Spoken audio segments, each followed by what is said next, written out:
Good evening. For everybody's benefit, the meeting scheduled for today is not started as we're awaiting for an additional member to join us so we could have a quorum. As soon as that member joins us, the meeting will proceed. Thank you.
Mr. Chair, it does appear to me that our member, Mr. Robbins, is part of the meeting now. Mr. Robbins, are you with us? Yes, hello. Good evening, Mr. Robbins. Thank you so much. Mr. Chair, you have a quorum of 4. Excellent. Thank you so much. We'll now begin. Pursuant to Governor Newsom's Executive Order N-29-20, this meeting of the San Ysidro School District Citizens Bond Oversight Committee shall be held by teleconference. San Ysidro School District Citizens Bond Oversight Committee members and the public shall participate in this meeting via teleconference. The public may view this meeting by accessing the link that has been provided on the agenda. Public comment may be submitted by email at the email provided on or before Thursday, January 28th, 2020 at 3 p.m. Public wanting to address the Citizens Bond Oversight Committee telephonically may submit the public comment request forms at the link provided on or before Thursday, January 28th, 2021 at 3 p.m. Any meeting participant who engages in disorderly conduct which disturbs the peace and in good order of the meeting or refuses to comply with the lawful orders of the board may be ordered removed from the meeting and may be guilty of a misdemeanor, California Penal Code Section 403. To listen to this meeting in Spanish, please call 1-319-449-2815 and enter the access code 859-748-822 hashtag. I, Ricardo Macedo, the chair of the San Ysidro School District Citizens Bond Oversight Committee, call this meeting to order at 6:12 p.m. I would like to ask all members of the committee to mute their devices at this time. Committee members and the public shall participate in this meeting via teleconference. The public may view this meeting by accessing the YouTube link provided on the agenda. To listen to this meeting in Spanish, please call 1-319-449-2815 and enter the access code 859-748822. Again, to listen to this in Spanish, please call 1-319-449-2815 and enter the access code 859-48822. Para escuchar esta reunión en español, por favor marque al número 319-449-2815 e ingrese el código 859-748822. De nuevo, para escuchar esta reunión en español, por favor marque al número 319-449-2815 y ingrese el código 859-748822. Members of the public are welcome to record this meeting using their own personal devices. The district will also make any audio recording available upon request to the district office. Prior to roll call, I would like to make clear for the record of this meeting, and it should be reflected in the minutes, that this meeting is conducted pursuant to Governor Newsom's Executive Order N-29-20. I will now ask Ms. Marilyn Adrianson, Chief Business Official, to conduct roll call for the attendance. Thank you, Mr. Macedo. I will now do the roll call. Mr. Macedo, Present. Ms. Gloria McKerney, Present. Ms. Leticia Gomez. Ms. Gomez is absent. Mr. Larry Rodriguez, Present. Mr. Kenneth Johnson. Mr. Kenneth Johnson is also absent. Mr. Manuel Lopez Jr. Mr. Lopez is also absent.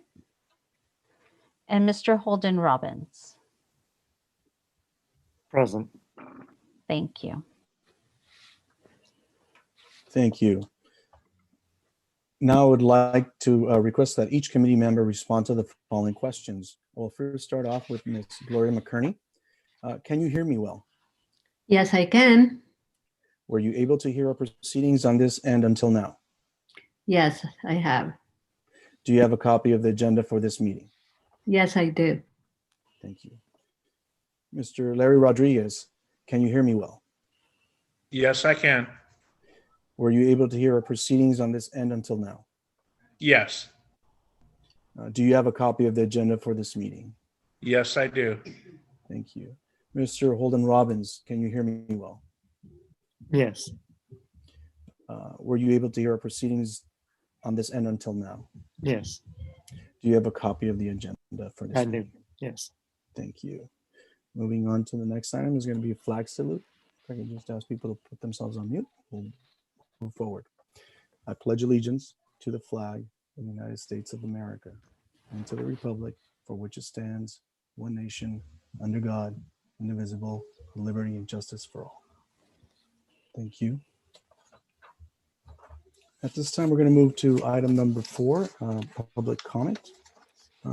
Persons who want to comment on topics not included on the agenda or comment on agendized topics are invited to submit questions via email to the following email address that you can see on the agenda on or before Thursday, January 28th, 2020 at 3 p.m. Please type BOC in the subject line of your email. Please limit comments to 300 words or less. All comments submitted will be read aloud during the meeting. Public wanting to address the Citizens Bond Oversight Committee telephonically may submit public comment requests to the link provided on the agenda on or before January 28th, 2020 at 3 p.m. All comments submitted will be read aloud during the meeting. If your comment is related to a specific agenda item, please identify the agenda item on your email. Please note all email correspondence and telephonic forms relating to this meeting will be part of the Citizens Bond Oversight Committee. I will now ask the Public Relations Coordinator, Francisco Mata, if there's any public comment at this time. There are no public comments at this time, Mr. Chairman. Thank you so much. Moving on to item number 5. Our presenter today is going to be discussing, his name is Jim Camillo, Long Range Master Facilities Plan Update. Mr. Camillo, if you would like to start your presentation, it'd be great. Really appreciated. Thank you so much.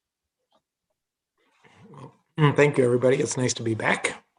I was at the school board, with the school board a couple of nights ago for our second town hall on the Bayer site. And I'm not going to give a presentation via PowerPoint tonight, but really just an update on what's been happening since the last time I presented. For those who will recall, the last time I presented, I gave somewhat of a primer on master planning, because it's central to your Bond Oversight Committee and the language that was included in the ballot measures T and U. So my task, just to remind everybody, is to assist the San Ysidro School District in preparing a long-range facility master plan, which mostly people would think of as a roadmap. It's a some guideposts as to what the facility improvements are that are needed throughout the school district, and it looks at the school district across the board, north, south, east, and west, all of the school sites that you have, and school sites that you might have, and school sites that in the case of Buyer that you used to have. And so most of the initial part of master planning is receiving input from stakeholders. And I'm happy to report that most of that input has now been received. We take input all along the way, but if the group will recall, we talked about a number of different sets of folks that we would be talking to. And those include people at the district office, principals of the school sites, staff at each one of the school sites, and the community in general. And we have completed all of those sessions. We've met a town hall meeting, sort of a special board meeting that's gone on in a public setting like this with each community group in the area for each of your existing schools. And we've actually had 2 that focused almost solely on the Buyer site. The last one was just a couple of nights ago. We've met with every principal at every school and had an individual meeting with them. And as of a week ago, we just finished our round of input meetings from the staff, certificated and classified staff at each of the schools. So sort of like Haley's Comet, we've been around the school district about 3 or 4 times at this point now, gaining input from people, who come to your schools with sort of a different set of lenses. We take all that input as the architect writing the facility master plan, and we use it to assemble what will end up being for those who don't know what a master plan looks like. Essentially, it's a small notebook of documents with input connected to a set of diagrams, basically, of each school site. And then a project list of things that would, improvements that would be needed at each school or requested maybe at each school. And then a cost estimate, an idea of what we believe those various improvements would cost to construct. And again, for those, and so what we're targeting now for the completion of that work, now that we've completed most of our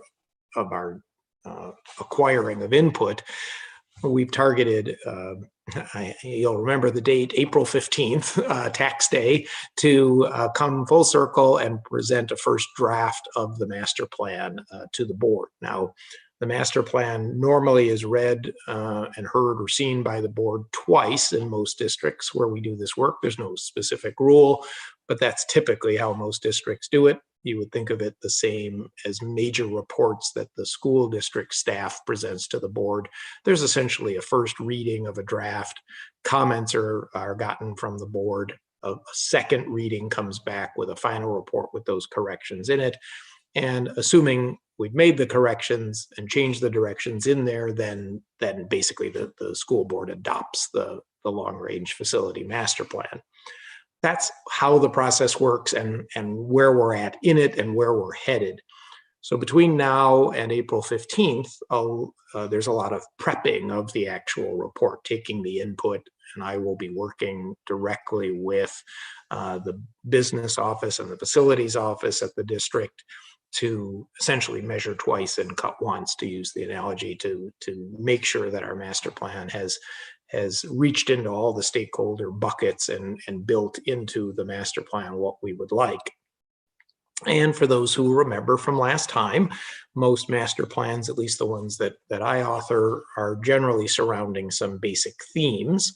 I gave a presentation on this to a statewide group just the other day. And the reason for that, a master plan is not a grocery list to go and buy, ingredients for dinner.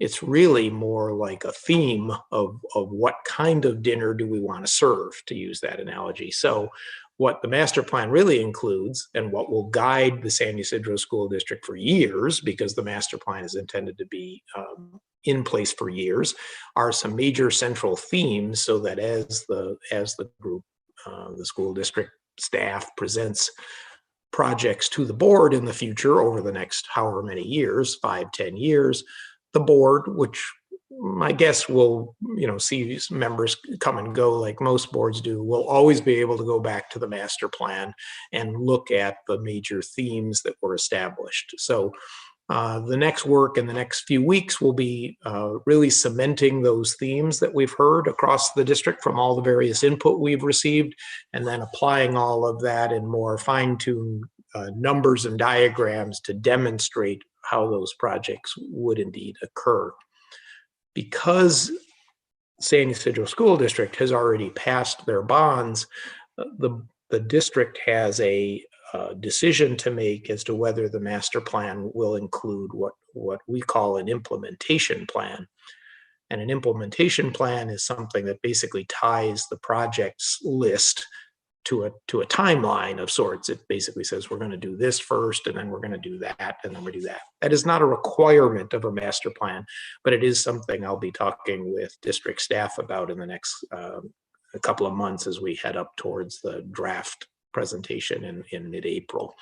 Again, not required, but many districts who have their funding in place will include at least a conceptual implementation plan to suggest how projects would be rolled out, in what order and in what groups and the like. So that's where we're at. The input's been wonderful. We've gotten input, down to, I want some very specific little thing at a site, to very conceptual. Our buyer meeting, for those in the public or those here in the meeting itself, was very conceptual on Tuesday night, in which we looked just in general at different and potential uses for the buyer property. That's probably the sort of the most conceptual meetings we've had. But at the school sites, it's been very specific. The input we've gotten has been wonderful. It would be great if there was a gate in the fence here or there. It varies all the way from what are we going to do with a piece of property at Buyer to I have a squeaky door in a kindergarten room at Smythe, that kind of thing. So it's been wonderful, and I've cataloged all of that, and all of that input will appear in the master plan.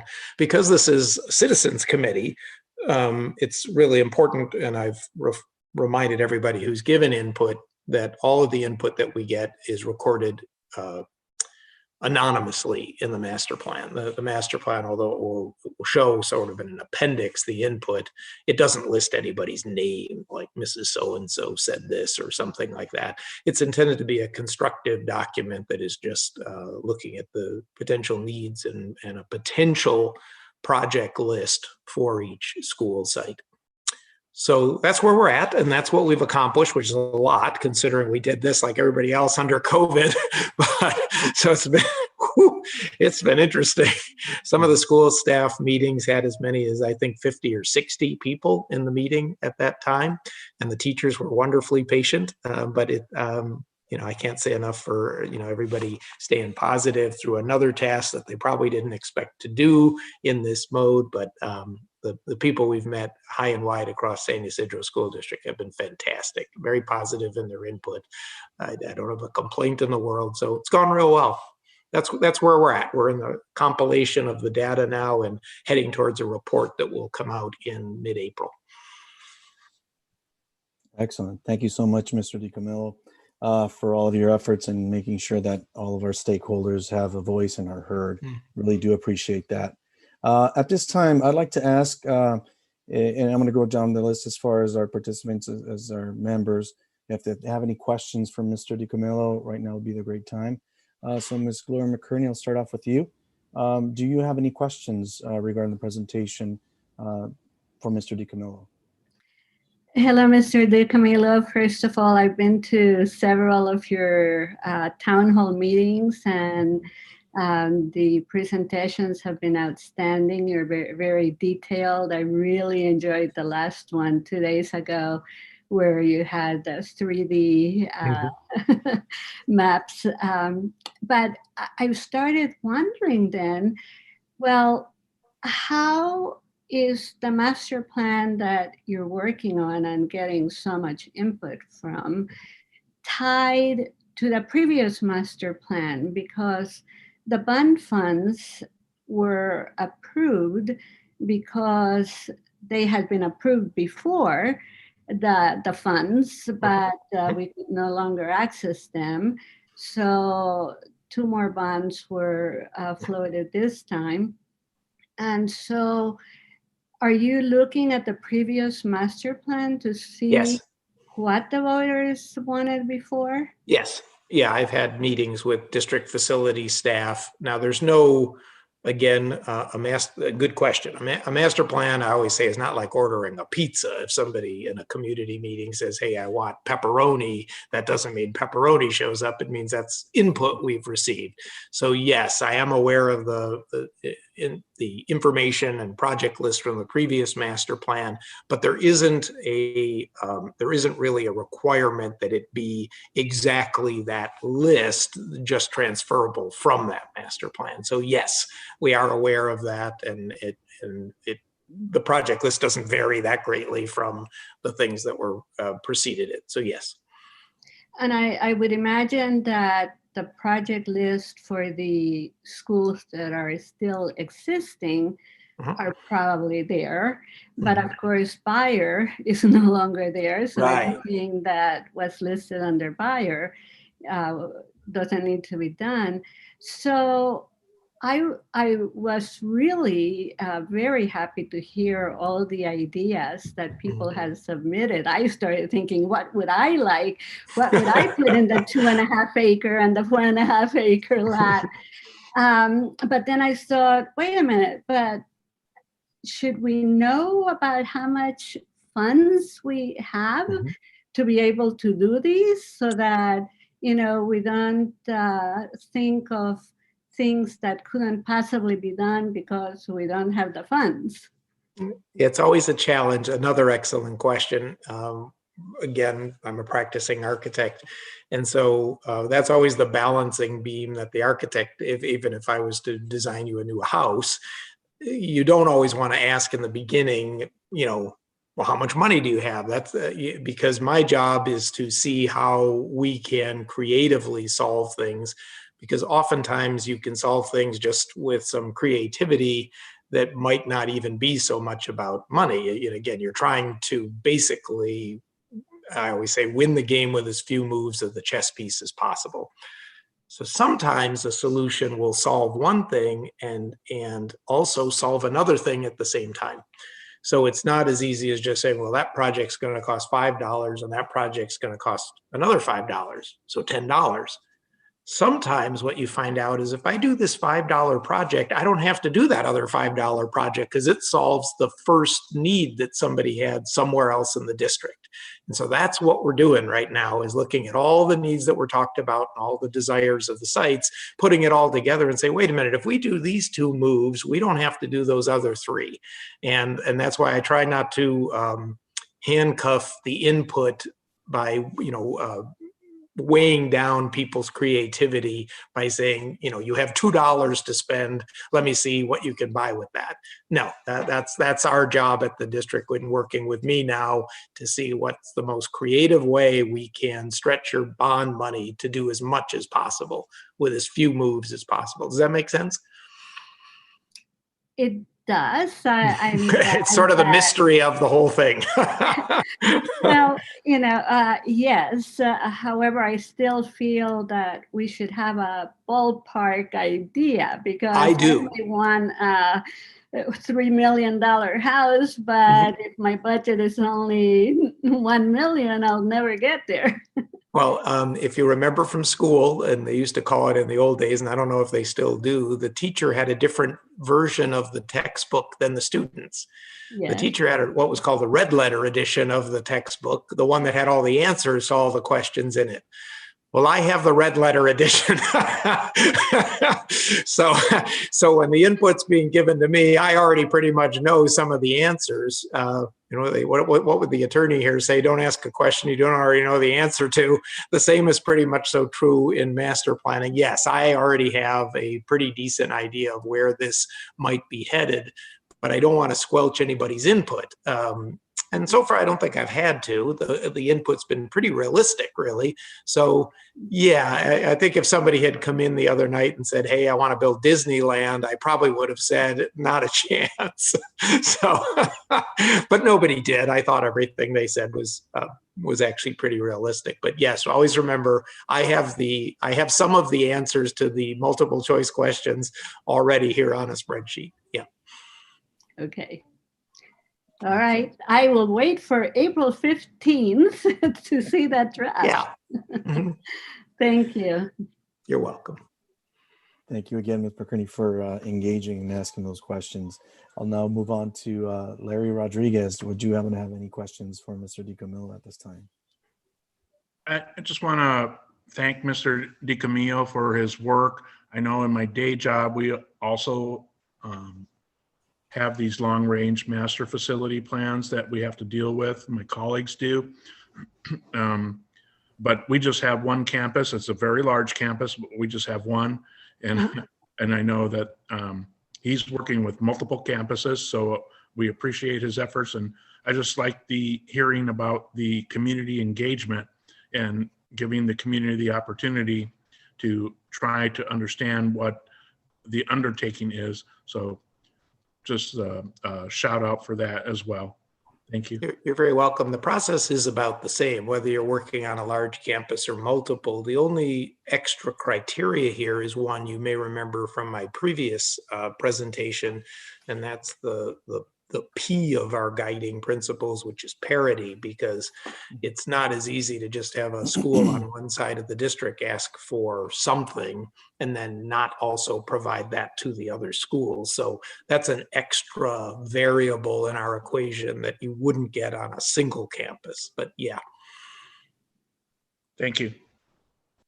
Thank you, Larry, for engaging, and Mr. DiCamillo for helping us understand the process a little bit better. I'll now move on to Mr. Holden Robbins. Any questions for Mr. DiCamillo? Yes, thank you. I was, if you could just remind me on the current timeline. You said you're going to submit a report on April 15th. That's going to be a draft that's going out to everybody, or is that for something for the school board to approve, or what's the status of everything? I will have to give over the mic to the school district for that. And what they do with the document will be up to them. They will actually see the document as it's being compiled, because that's who my actual client is. So various members of the district will see things in the next little while, really. Here it's starting to get compiled, and then a draft of really the final report is given to the school board at the board meeting, at least right now, scheduled to be April 15th. And of course, they get a packet, a week in advance or whatever. So I'll leave that to Ms. Marilyn or somebody else with the district to say, at what point do they want to sunrise this? There's an etiquette to who should see any of this first. Most districts we work in, the board sees it, the staff, of course, and then the board sees it first, even before the public. And then there's a period of time in there between a draft and a final where everybody else gets to give input into that. And there's no timeline. It doesn't mean the final has to be the board meeting after the draft. There could be a time period in between there. So yeah, that's typically how it works everywhere that we work. Okay. But traditionally, the board, the staff, of course, is working on the document with me, and then the board tends to see the draft prior to, it just going out to the public, or they would be very, very close together at that time, basically. Yeah. Otherwise, the board's all getting phone calls at night from everybody who's seen the draft, and they're wondering, what are you talking about?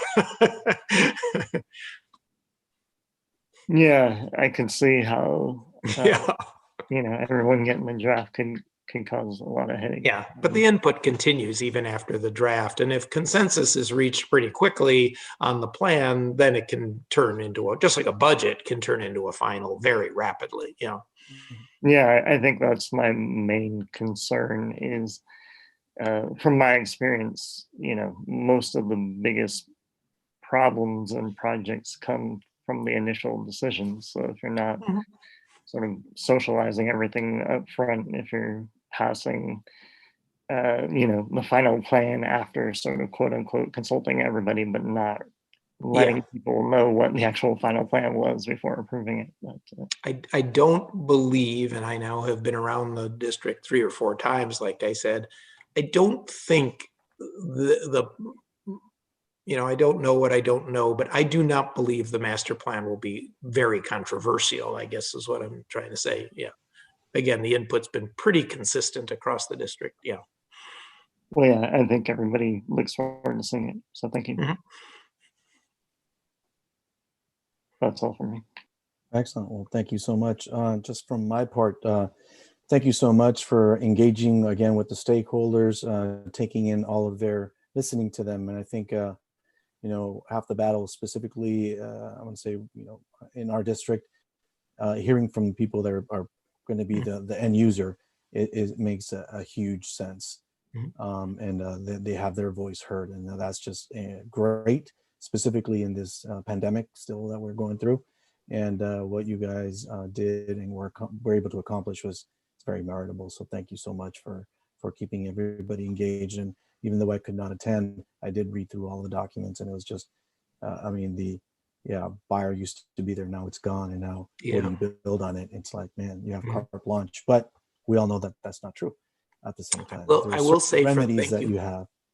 I will say for the group, because I know a couple people might have attended that town hall, and I kind of look to you as my, sort of insiders here on the BOC. After the meeting with the buyer site, and if you attended that, you heard a lot of input from the community looking for functions to be placed on the buyer site that I would consider more like a city park or, town activities. That right after the meeting, we were emailed the plan that has recently been adopted for what they call Buyer Park, the city. And so many, if you were at that meeting, there were many people who came and submitted something to the board on input for what would go at the buyer site.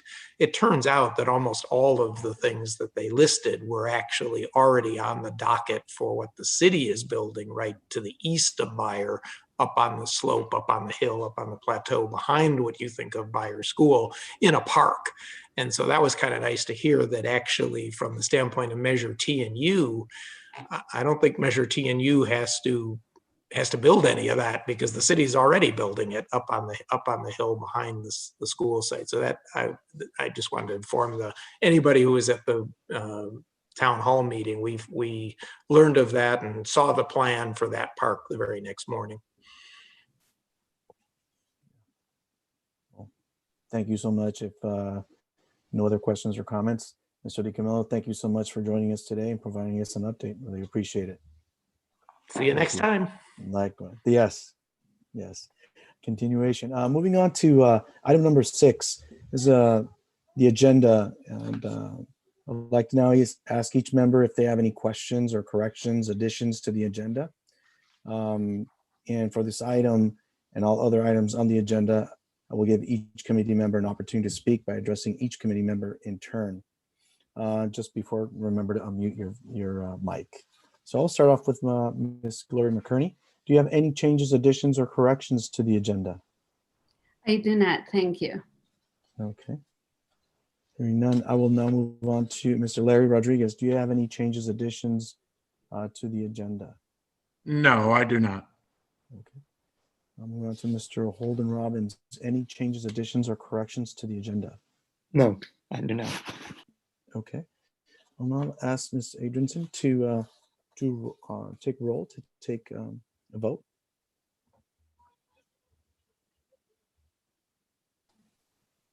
You already take a motion. Did I skip that? I did skip it. Thank you so much. You're welcome. At this time, I'd like to entertain a motion to approve the agenda as presented with no additions, corrections. This is Larry. I second it. Okay, so Ms. Gloria McKerney will motion to approve, and Larry seconds it. And at this time, Ms. Adrianson, would you now take a roll call? Yes. Thank you. Calling for a roll call vote for agenda item number 6. Mrs. McKerney, Yes. Mr. Rodriguez, Yes. Mr. Robbins, Yes. and Mr. Macedo. Yes. The motion passes 4-0. Thank you so much. At this time, we'd like to then move over to agenda item number 7. It's the approval of the minutes and of the Citizens Bond Oversight Committee meeting of October 22nd. I hope that everybody has had the opportunity to read those minutes. And at this time, are there any And I would entertain a motion to approve the minutes as presented. This I is Larry. I move to, Second. Excellent. So Mr. Larry Rodriguez, it will be a motion to approve, and Ms. Gloria McKerney will second that motion. At this time, Ms. Adrianson, would you take roll call for a vote? Yes, I'm calling for a roll call vote for agenda item number 7, minutes. We have Mr. Robbins, Yes. Mr. Rodriguez, yes. Mrs. McKerney, Yes. and Mr. Macedo. Yes.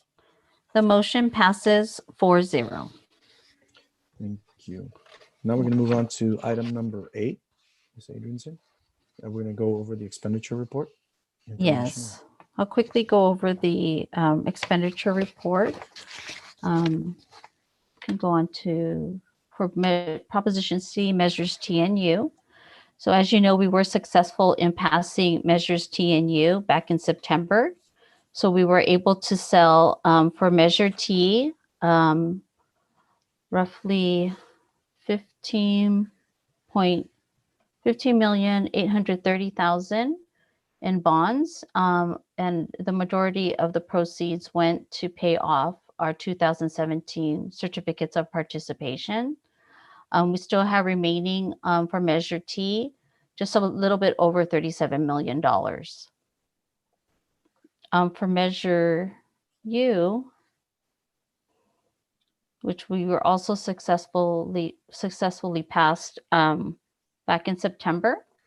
So for Measure U, we sold $20 million in bonds. We still have, after the cost of issuance, the amount was roughly $19.8 million. But once we receive some interest earnings, the total amount is now $19,880,000. And you can see that on the next page. We have the proceeds of $19,849,000 or $850,000, and then we add in our interest earnings of $30,497, and the balance is now $19,880,000.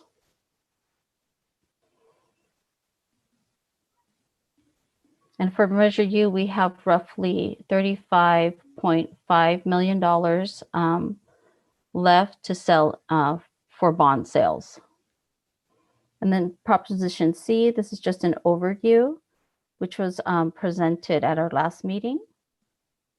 So at the bottom there, you can see that we started with $250 million.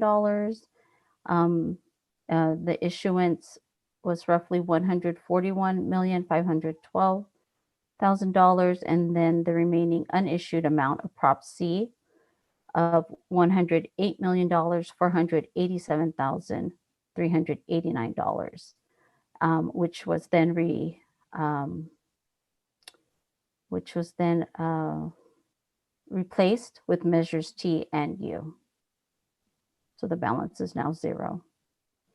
For Proposition C, we just have a little balance that's been carrying over of interest income, and the total amount is now $6,978.50.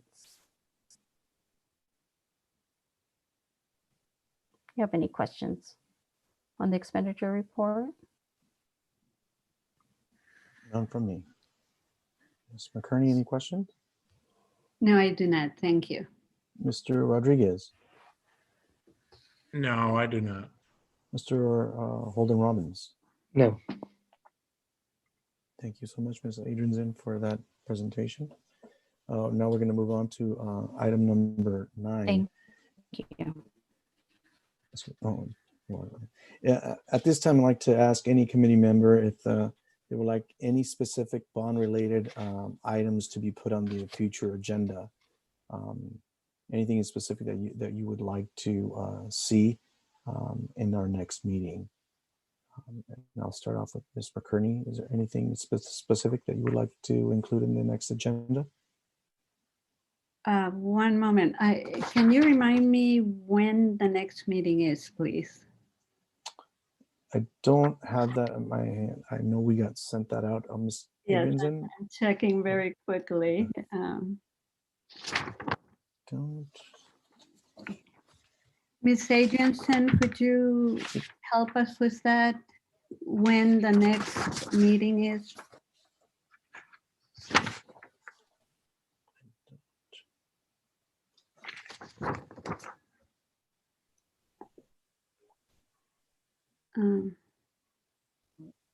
Yes.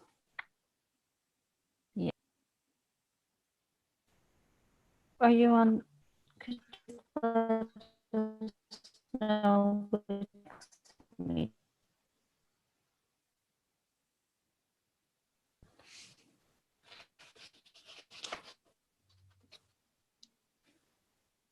Well, let me just say that I would like to see an update of the long-range facilities master plan.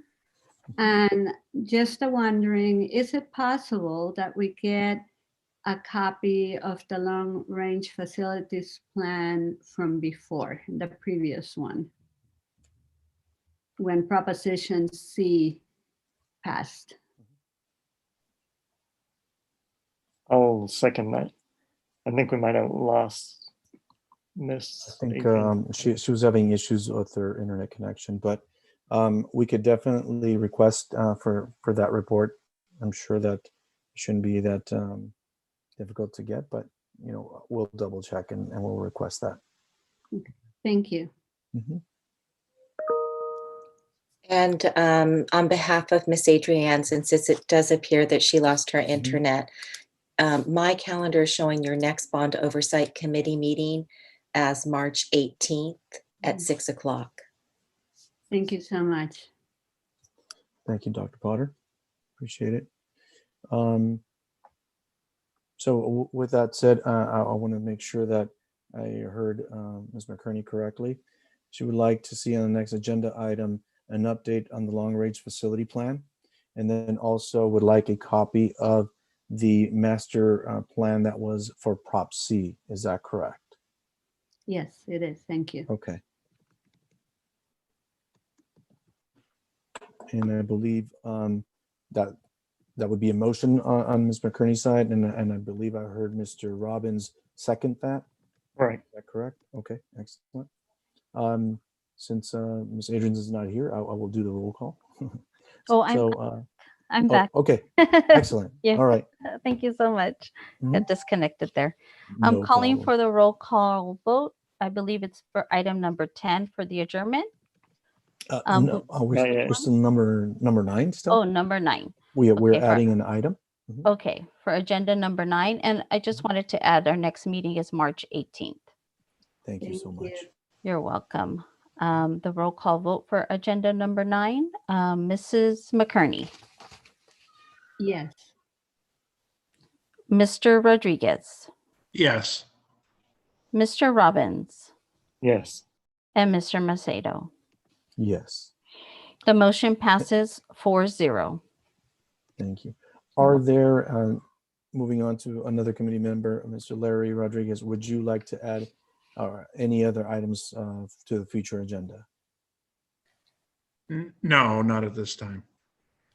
Mr. Holden Robbins, any items that you'd like to see in a future agenda? No. Okay. And I will not. I think I was on the same page with Ms. McCurney. I think that's a great one. So with that said, now we're going to move on to, because we already took roll or a vote, we're going to move on to item number 10, adjournment. I have a motion to adjourn. A motion. A second? I'll second. Okay. You do a roll call, Ms. Adrianson, for the vote. Yes, calling for a roll call vote for item number 10, adjournment. Mrs. McCurney, Yes. Mr. Rodriguez, Yes. Mr. Robbins, Yes. and Mr. Macedo. Yes. The motion passes 4-0. Thank you all so much for your time. Have a great rest of the night. Stay safe. Good night. Thank you. And thank you. Good.